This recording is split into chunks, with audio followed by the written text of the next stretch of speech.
messieurs, bonjour.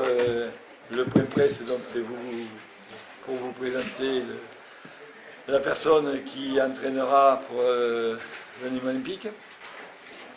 Avant de vous le présenter, mais je pense que vous êtes nombreux à l'avoir reconnu, je voudrais dire quelques mots sur la fin de la saison, c'est-à-dire remercier tous ceux qui ont contribué pour atteindre l'objectif, c'est-à-dire la montée en Ligue 2, sans exception, donc que ce soit le staff, que ce soit les joueurs, que ce soit les dirigeants qui m'entourent, mais également tous les administratifs du club. Comme je l'ai déjà dit, ce succès qui est important pour le club, cette montée qui est importante pour le club, on la doit à tout le monde. Je ne veux pas dire parce que c'est péjoratif, mais enfin, du balayeur au sommet du club. Et quand il y a victoire, parce que c'est quand même une famille, l'Olympique, avec certains de ses problèmes, une famille agitée, je dirais même, mais quand il y a victoire, elle doit rejaillir sur tout le monde. Et dans les moments difficiles, effectivement, c'est tout le monde qui doit y participer. Donc je tiens à remercier tout le monde, notamment Thierry Froger, qui était entraîneur et qui a rempli l'objectif qui était fixé. Et à ce sujet, je vais être clair, je l'ai déjà dit, vous savez que nous étions mis d'accord avec Thierry Froger pour un mode de fonctionnement qui lui a été proposé de re-signer un Olympique pour une saison avec un rendez-vous en cours de saison pour prolonger d'une éventuelle deuxième année. Et le lendemain matin, alors qu'on pensait tous le soir qu'il donnerait un avis favorable, Thierry, pour des raisons qui lui sont propres et qu'il ne nous a pas donné, n'a pas voulu prolonger. Mais sachez que la séparation s'est très bien passée. C'est une séparation qui intervenait en fin de contrat, ce n'est pas du tout un licenciement, il était en fin de contrat. Ça s'est très bien passé, donc on part sur une bonne base. Je tenais à faire cette précision avant de nous tourner sur l'avenir, qui est la saison future. Donc Nîmes Olympique va évoluer la saison prochaine en Ligue 2, une Ligue 2 qui est une ligue VIP, puisqu'il y a de nombreuses équipes qui ont évolué en Ligue 1 très récemment, parce qu'il y en a une dizaine pratiquement sur les 3 dernières années. Donc une Ligue 2 avec un niveau élevé, qui nécessite à Nîmes Olympique d'aborder cette saison avec sérieux, parce qu'il n'est pas question de faire l'ascenseur, mais en fait je pense que toutes les équipes ont le même raisonnement. C'est une saison qu'on ne va pas aborder pour nous maintenir, c'est une saison qu'on va aborder pour faire le maximum et pour faire le mieux possible. Sachant qu'effectivement, on va essayer de ne pas descendre, mais je pense que on ne va pas jouer que pour ne pas descendre. On va être ambitieux pour essayer d'apporter davantage, d'apporter un peu plus de spectacle, d'apporter surtout, comment dirais-je, un peu plus peut-être de plaisir pour tout le monde, pour tout le monde que les années précédentes. Donc pour cela, et pour le recrutement d'un entraîneur, nous avons mis, parce que c'est moi qui prends la décision, mais avec quand même concertation avec ceux qui m'entourent, on a mis en avance l'expérience de la personne. On est dans une vie, vous savez, où il faut quand même avoir les épaules un peu solides, mais il faut que quelqu'un apporte son autorité d'abord, et son expérience dans le football tout court, et dans le football Ligue 2 en particulier. Il faut que nous ayons des bases solides. Il y avait également comme critère que ce soit quelqu'un qui participe au fonctionnement global du club, c'est-à-dire au centre de formation, qui est, vous savez, notre bébé et que les jeunes, c'est l'avenir du club, puissent percer au niveau olympique, c'est-à-dire que ce ne soit pas un entraîneur qui soit fermé à faire monter des jeunes du centre de formation, et puis avec qui on puisse bien s'entendre et qui puisse apporter un peu de personnalité à notre club. Je l'ai dit, et ça c'était pas le premier critère, mais je souhaitais qu'il soit un peu méridional, parce que qu'il s'incorpore bien à notre milieu nîmois, au niveau sportif, mais également au niveau fonctionnement du club. Donc, le choix s'est porté sur quelqu'un que vous connaissez bien, qui est Victor Venka, qui a 60 ans, qui avait 27 ans de carrière d'entraîneur, donc qui, par essence, a fait beaucoup de clubs. Donc, Victor a son actif, et on va vous donner 1076 matchs comme entraîneur, dont 152 en Ligue 1, 712 matchs en Ligue 2, quelques matchs en Europa League, en Coupe UEFA, et des matchs en Coupe nationale, Coupe de France, Coupe de la Ligue, et un petit nombre de matchs même en national. Donc il connaît bien tout le milieu, il connaît bien tous les joueurs. Il a un palmarès qui est quand même important, on va vous le communiquer, mais bon, il a fait monter un club en Ligue 1, je pense d'ailleurs en Ligue 2, dans un premier temps, et en Ligue 1 après, qui est Châteauroux, donc une accession. Il a été 2 fois finaliste à la Coupe de France, dont une victoire en Coupe de France avec Guingamp. Et puis bon, d'autres titres. Donc c'est un entraîneur qui est, et c'est un peu pour ça que je l'ai choisi, qui est sérieux. Tous les renseignements que j'ai pu avoir, et il est renommé pour ça. Qui est travailleur, qui passe beaucoup de temps au club en plus de ses entraînements. Qui a, comme je vous dis, une grande expérience de la Ligue 2, mais également du football dans son entité. Bon, Victor participe au niveau extrasportif dans nombreuses associations. Bon, je sais qu'il joue avec les anciens de Marseille, ce qui n'est pas une référence, parce que nos anciens... J'ai joué contre les anciens de Nîmes. De Nîmes, c'est ce que j'allais dire, et je pense qu'effectivement, vous n'avez pas gagné. Non. Donc, bon, mais il a une vie, toujours dans le football, mais peut-être un peu extérieure à sa profession. Bon, il a quand même, en tant que joueur, plus de 400 matchs en tant que professionnel, notamment 7 ans à l'Olympique de Marseille. Donc, bon, ça compte aussi pour pouvoir faire avancer. Donc, le choix s'est porté sur là. Et Victor a signé un contrat de 2 ans avec Nîmes Olympique. Il prendra ses fonctions officielles dès le début de la saison prochaine, le 1er juillet. Mais je peux vous dire que je pense il va travailler dès cet après-midi, puisqu'on consacre notre après-midi pour essayer d'avancer sur beaucoup de domaines, puisque la reprise de l'entraînement est dans 3 semaines. Donc un délai très court pour faire beaucoup de travail. Donc moi je me réjouis que Victor nous rejoigne, puisque ça a été notre choix, mais il fallait que ce soit le sien aussi. Donc bienvenue à vous Victor, et je suis certain que vous nous apporterez beaucoup. Et maintenant je vais vous passer la parole avant les questions.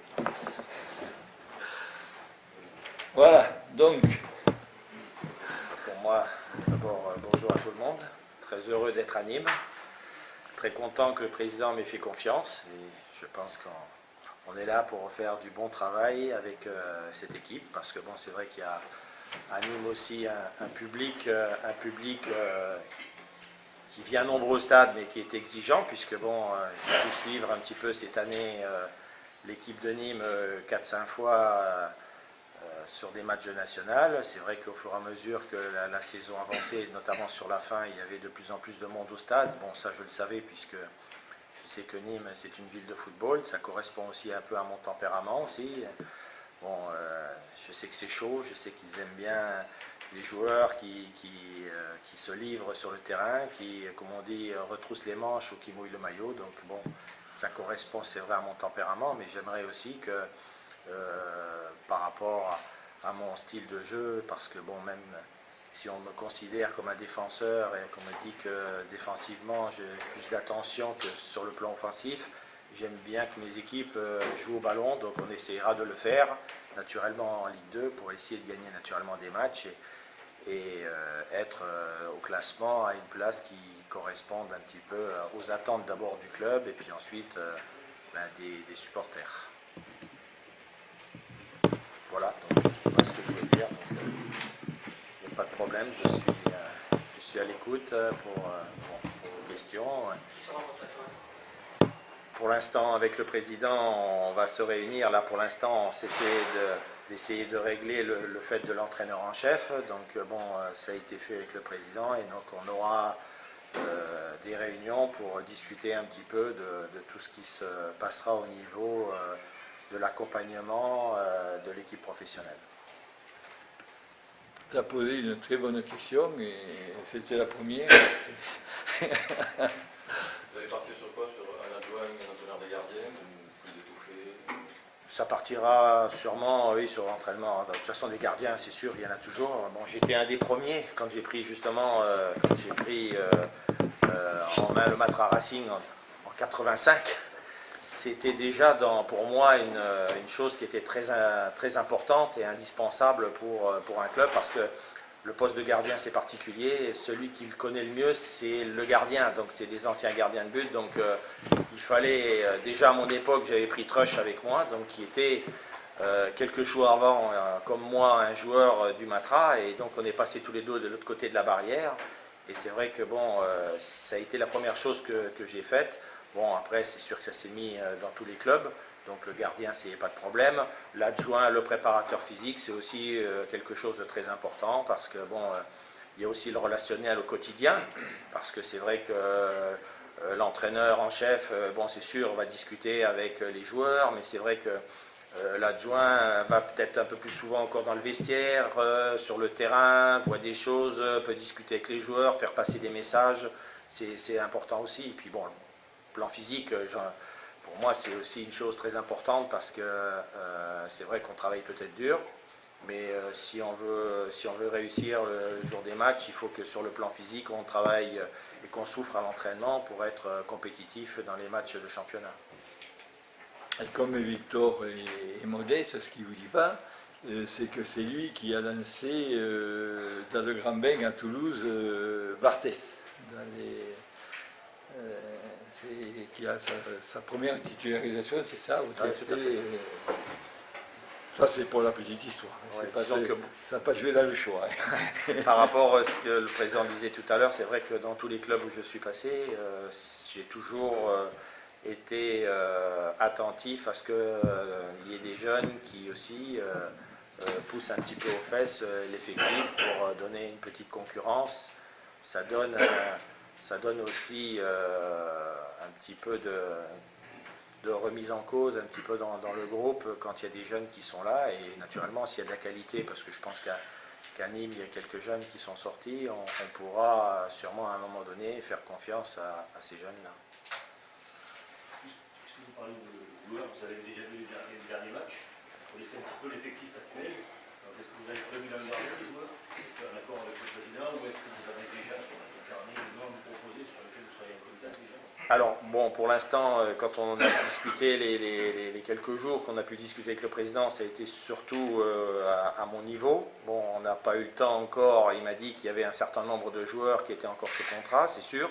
Cet après-midi, on va se mettre tous les deux à discuter, à voir un petit peu l'effectif qui reste pas, ceux qui sont sous contrat. Est-ce que, bon, Est-ce que j'ai vu, est-ce que bon, on va faire un tel va partir, un tel on va le garder, on va faire ça cet après-midi, et après on va définir un groupe, parce que c'est vrai que l'idéal, je dis bien l'idéal, après on verra avec le président, l'idéal pour moi c'est vrai que c'est 20-22 joueurs sous contrat, plus les gardiens, donc plus 2 ou 3 gardiens, parce qu'il y a un jeune qui peut peut-être être dedans, je n'ai pas encore vu exactement le truc, mais pour bien travailler, je pense que ça serait le quota, avec naturellement des jeunes qui sont là. Voilà.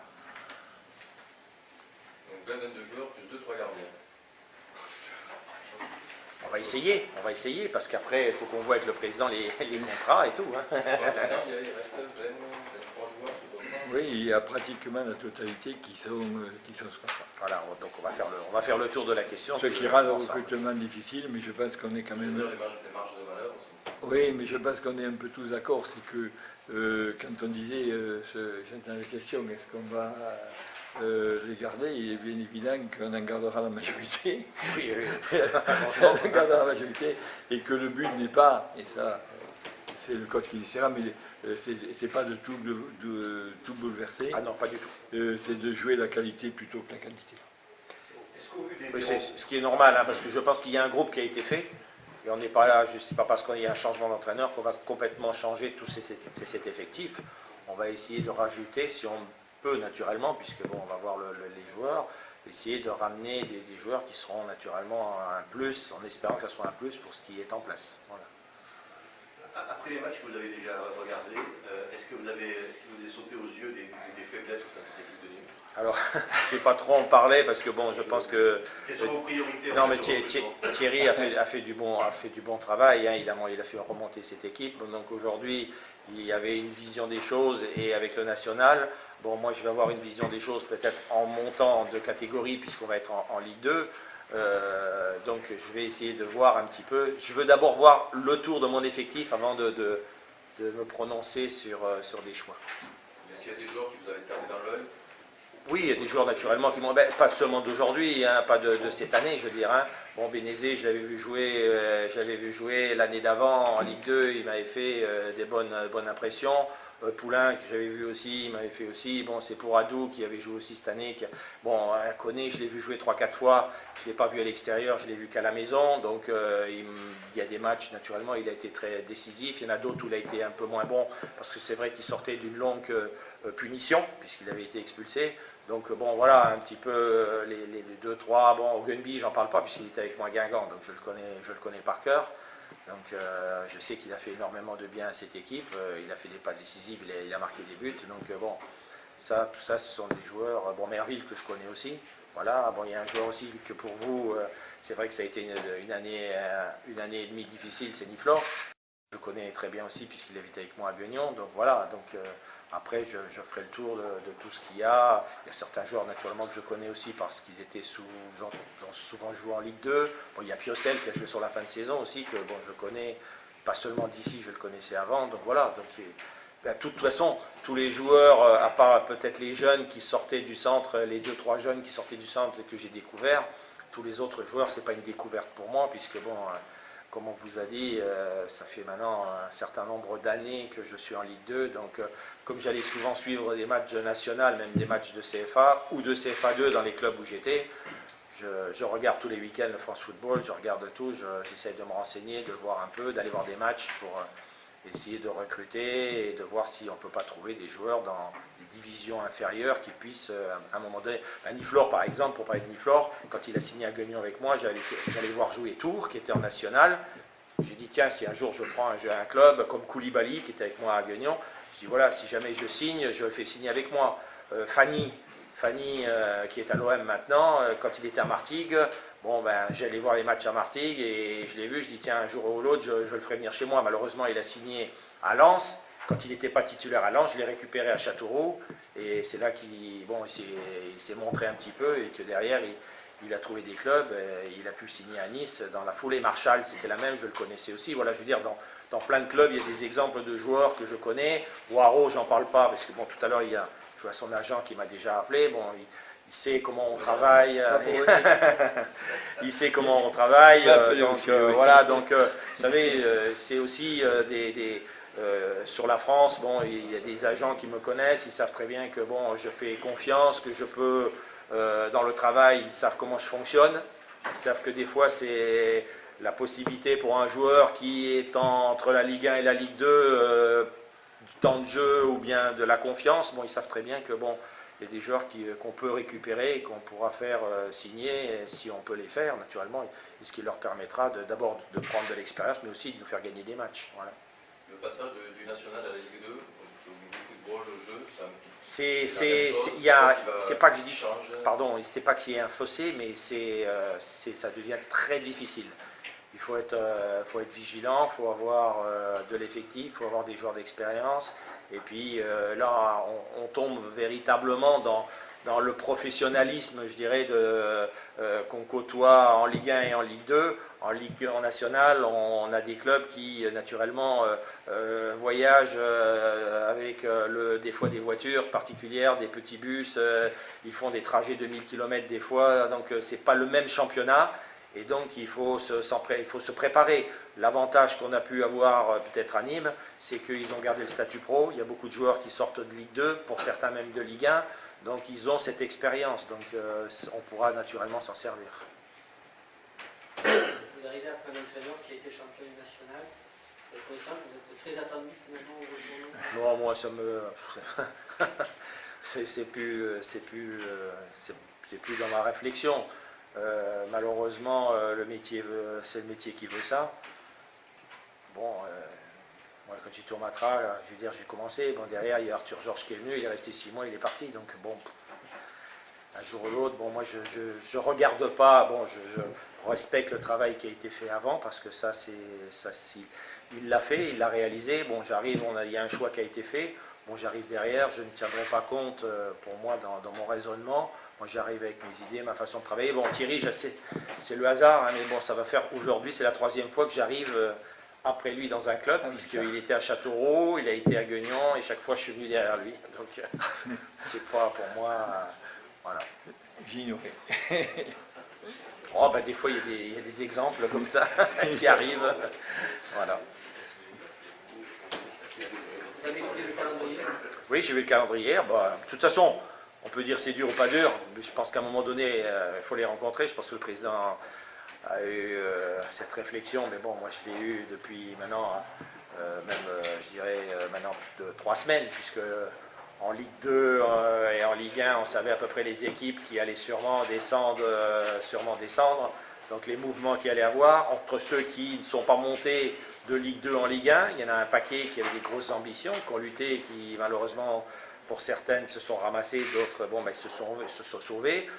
On va avoir un championnat, et on le dit tous les années, mais je pense que cette année, ça sera encore pire que les autres. Il y aura un championnat de grande qualité. Donc, il faudra se préparer en conséquence. Et donc, ces équipes-là, à un moment donné, il faudra les jouer. Alors, c'est vrai que si on regarde dans les 5 premières journées, c'est vrai que c'est compliqué, parce que bon, on va jouer 3 fois sur 4 à l'extérieur. En début de saison, je pense que ça ne sera peut-être pas un handicap, parce que bon, c'est toujours plus facile de défendre, on va dire ça comme ça, plus facile peut-être de défendre que d'attaquer. Bon. Mais bon, quand tu vois les équipes qu'on va jouer, et puis le 5e match c'est quand, bon, tu te dis... mais c'est des bons... De toute façon, toute l'année, ça va être que des grands matchs. Donc bon, on va les prendre un après l'autre, et puis on va se préparer pour être fin prêt dès le premier match. Une bonne saison avec votre nouveau club, ça serait de terminer au-delà de la première partie du championnat? Ben, je dirais que, comme le président en a parlé, ça serait de ne pas être trop souvent dans la 2e partie du classement, et de lutter tous les week-ends pour le maintien. Parce que c'est vrai que ça laisse beaucoup de... on y laisse beaucoup de jus. Et c'est vrai que dans ces moments-là, ben, peut-être au lieu de penser au jeu, on pense plus à ne pas défendre. Donc on va à l'envers du jeu qu'on pourrait produire. Donc c'est vrai que le début de saison serait très important pour la suite.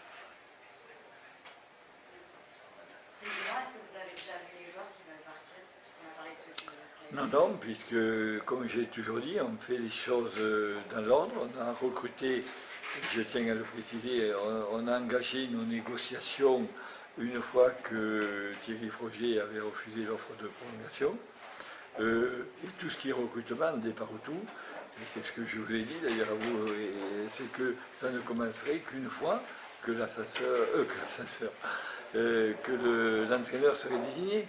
Bon, il est bien évident que le recrutement, le choix des joueurs, les choix tactiques, les choix sportifs tout court, et maintenant vous commencez à me connaître, sont sous la responsabilité de l'entraîneur, avec discussion, certes avec le président. Donc il n'était pas question de faire le choix pour qui que ce soit, sans que l'entraîneur soit désigné. Il est désigné, il vous l'a dit, on va avoir une après-midi un peu chargée, mais c'est effectivement la priorité d'arrêter ceux qui veulent partir, ceux qui veulent rester, ceux que nous on veut garder, ceux qu'on ne veut pas garder.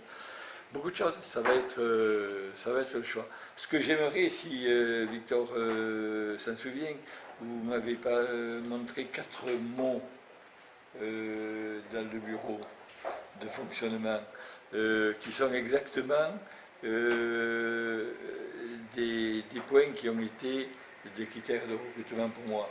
Et je pense que ce serait bien de les dire parce que tout le monde connaît le niveau olympique et ce sont des points qui sont importants dans le fonctionnement. Vous vous en rappelez? Oui. non, mais vous n'êtes pas obligé, mais je pense Tout à fait. Non, mais bon, que c'est bien, ça donne des lignes directrices de fonctionnement. Oui, ben, je pense que d'abord, c'est un peu le respect, donc le respect qu'il peut avoir entre naturellement les joueurs et l'entraîneur, parce que bon, ce qui est très important, c'est dans la réflexion du quotidien, c'est-à-dire dans le vestiaire, ce qui se passe dans le vestiaire, comment va se comporter le vestiaire, l'animation du vestiaire. Bon, ça, je dirais que là-dessus, c'est déjà un des points qui sera bien. Je dirais après, c'est l'entraînement au quotidien, comment on va s'entraîner, comment on va voir ces choses-là. Donc après, ça sera une discussion avec les joueurs. C'est-à-dire que bon, ben, c'est vrai qu'on m'a appris ça, c'est pas moi qui l'ai sorti, hein, on me l'a appris au fur et à mesure déjà que je suis joueur. Après, quand j'étais entraîneur, je l'ai entendu, c'est comme on s'entraîne, on joue. Donc ça, c'est aussi dans le quotidien essayer de comprendre. Et c'est vrai que quand on s'approche, plus on s'approche du très haut niveau, bon, ben c'est ce qu'on donne un petit peu comme référence et comme discours. Voilà, après c'est la discussion, parce que bon, il y aura sûrement, après réflexion, je verrai un peu comment se forme l'effectif, de voir avec 3 ou 4 cadres de l'équipe les discussions qu'il pourrait y avoir quand il y a des petits, peut-être des petits soucis, si on peut appeler ça comme ça. Il y a toujours 2-3 joueurs avec qui on va discuter, on va dire voilà, le fil conducteur ça va être ça, le relationnel va être comme ça, toi dans le vestiaire vous allez sentir des choses, ça sera à vous de faire passer les messages. Et par contre, s'il y a des choses que vous voyez, que vous voulez qu'on discute, ma porte est toujours ouverte et on pourra en discuter. Et je pense que là-dessus, ça sera aussi quelque chose qui sera important. Alors c'est vrai qu'on me connaît par mon caractère un petit peu, bon, je suis exigeant et tout, mais je pense quand même que la porte sera toujours ouverte et qu'on peut toujours discuter de tout. Voilà. Ils ont un peu les paramètres de ce qu'on pourra mettre en place comme travail pour qu'on puisse bien fonctionner tous ensemble. Voilà. Tactiquement, quel est votre système préféré? Ben moi, mon système, c'est souvent, ça a été très souvent. Alors après, on va voir un peu avec l'effectif, hein, naturellement. Mais c'est vrai que ça a été, aujourd'hui, on peut appeler ça comme ça. C'est un 4-3-3, mais qui ressemble à un 4-2-3-1. Voilà, pour moi, c'est la même chose. C'est juste une question de déplacement des côtés qui fait que tu peux jouer à un moment donné avec 3 attaquants et comme tu peux jouer des fois avec des milieux qui sont ensemble. Le 4-4-2, je ne dis pas que je ne l'utiliserai pas, mais c'est vrai que j'attendrai de savoir parce que le 4-4-2 demande quelque chose de un peu plus compliqué, parce que ça demandera sûrement aux 2 extérieurs d'être plutôt des joueurs plus techniques, plus fins, qui conservent peut-être plus souvent le ballon, plutôt que de rôle d'ailier. Donc là, on verra après, mais disons que je suis plus parti sur un 4-2-3-1 plutôt qu'un 4-4-2. Voilà. Vous avez parlé d'autorité, oui. de la réputation d'être un entraîneur, vous avez été exigeant.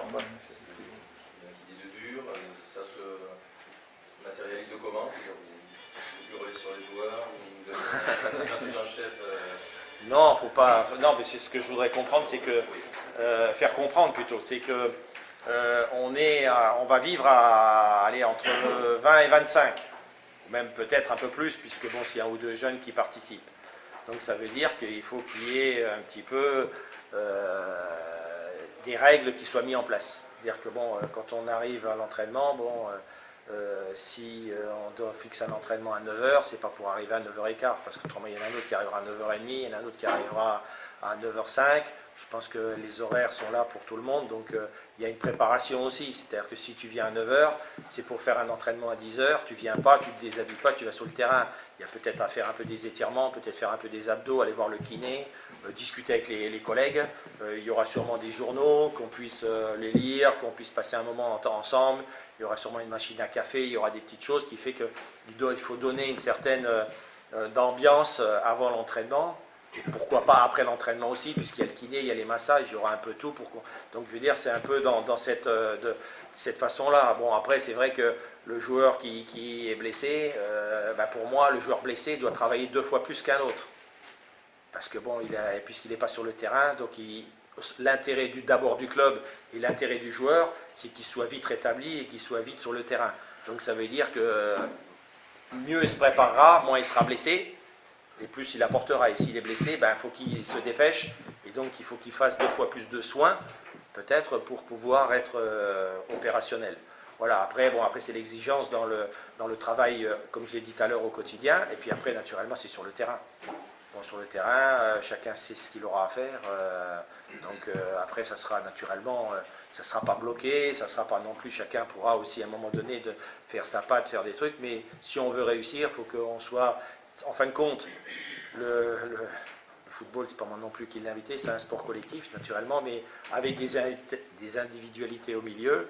Et puis, il y en a certaines qui sont naturellement des fois de temps en temps positives, il y en a d'autres des fois un peu négatives, donc il faudra essayer de les gommer aussi. Voilà.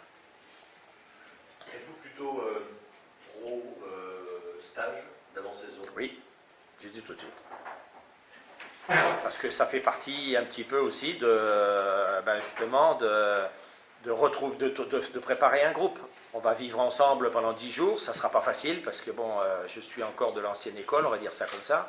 Donc ça sera sûrement des réveils à 6h du matin, donc pour aller travailler d'une certaine façon, 3 entraînements par jour, parce que ça aussi c'est ma façon. Et donc c'est vrai qu'il faudra vivre ensemble, mais je trouve que c'est là que les groupes se forment aussi. Dans la souffrance d'abord, et puis après dans l'exigence de ce genre de stage, parce qu'on a besoin aussi de sortir, il ne faut pas oublier qu'on est dans le sud, hein, on est dans le midi, il fait chaud, donc il faudra essayer de se préparer à un endroit où il fait un peu plus frais, un peu meilleur, pour qu'on puisse travailler dans de très bonnes conditions. Donc il y a la montagne. Là, moi j'ai prévu des trucs, après on va voir avec le président, c'est sûr. Ils iront à la montagne. Voilà. Parce que bon, Ça sera un stage de 10 jours. Je trouve. à peu près entre 7 et 10 jours, et en fonction naturellement des prix, tout ça et tout. Moi, je m'adapte par rapport à ce que le président va me donner. Moi, je demande, après on voit si on peut, et puis si l'enveloppe est là. Voilà. Vous préférez la montagne et la Corse, quoi. Oui, non, mais bon, non, passez pas bord de mer. Encore que, vous savez, moi j'étais à Niort, on a été plusieurs fois se préparer à Soulac, qui était par contre en bord de mer, naturellement, c'était Royan, mais on n'était pas au bord de mer non plus dans le sud, c'était quand même l'Atlantique, il y avait quand même des conditions, on pouvait travailler, il y avait une forêt à côté pour courir, des terrains qui étaient à 20 mètres de l'endroit où on s'hébergeait, il y avait tout ensemble.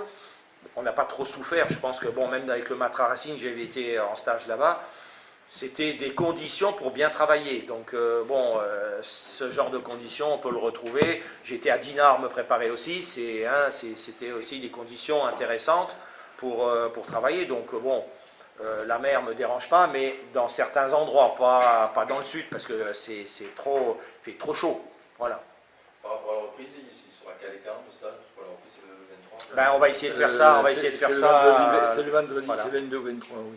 On va essayer de caler ça par rapport à des endroits que je connais, puisque bon, j'en ai fait plusieurs avec différents clubs. Donc on va essayer de voir si on peut trouver de la place, si c'est disponible, de quelle date à quelle date, et puis si on peut le faire. Voilà. Mais ça sera sûr entre 7 jours minimum et 7 et 10 jours, voilà, pas plus. Moi, vous savez, j'étais à Rodez aussi une année, c'est pour montrer un peu les différents endroits, hein. C'est pas obligé que ce soit que la montagne. On était à Rodez dans un camp c'était pas trop mal. Comment? Oui. Monsieur Ritinois. J'étais avec Châteauroux une année, puisque la deuxième année je l'avais prévu, mais je n'étais plus entraîneur. Ah ben,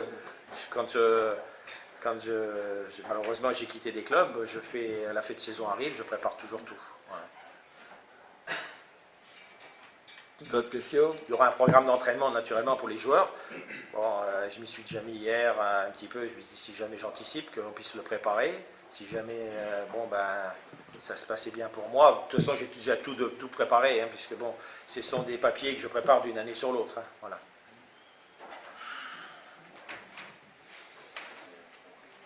Pas d'autres questions? J'ajouterai que, après ce que vous venez d'entendre, vous comprenez que le choix a été facile, parce que j'ai trouvé en Victor l'expérience, et Dieu sait s'il y en a, mais j'ai trouvé, malgré son âge, la vitalité, l'envie, la passion d'un jeune. Et je pense que le peu de temps qu'il a parlé, peu de temps c'est façon de parler, mais il a partagé, c'est ce que dans les entretiens on a eu, cette envie d'un jeune. Et on a parlé d'autorité, c'est vrai que c'est un peu ce qu'on lui reproche, mais je pense qu'en Nîmes, il faut quelqu'un un peu de solide. Quand vous avez parlé, je crois que c'est toi qui as dit, de succéder à quelqu'un, c'est une succession qui se passe, il a eu certainement des successions beaucoup plus difficiles, parce qu'elles se passent dans un bon climat, mais c'est vrai qu'il faut quand même quelqu'un qui ait les épaules, et de ce côté-là, je crois qu'il est solide aussi. Donc, ça nous est apparu, ça m'est apparu l'entraîneur qu'il nous fallait, vu les circonstances, vu la difficulté de la Ligue 2 la saison prochaine. Donc je n'ai pas très longtemps, et je dirais pratiquement pas hésité. Je voulais faire partager à des proches mon choix, parce que le choix d'un entraîneur, ça dépend du président, c'est une décision qui lui est personnelle, mais ça ne veut pas dire qu'on puisse consulter ses proches. Moi j'ai téléphoné à un président qui a beaucoup, qui n'était pas d'ailleurs président à l'époque, beaucoup travaillé, ça m'a suffi, et c'est vrai qu'il a cette réputation, le temps faisant les choses, il s'est peut-être assoupli, mais c'est vrai qu'il faut faire respecter une certaine rigueur, et c'est pour cela qu'il est là, mais peut-être avec des formes qu'il faut mettre. Voilà, donc si vous n'avez pas de questions, il va être à votre disposition au niveau des interviews individuelles. Et puis après, je serai libéré.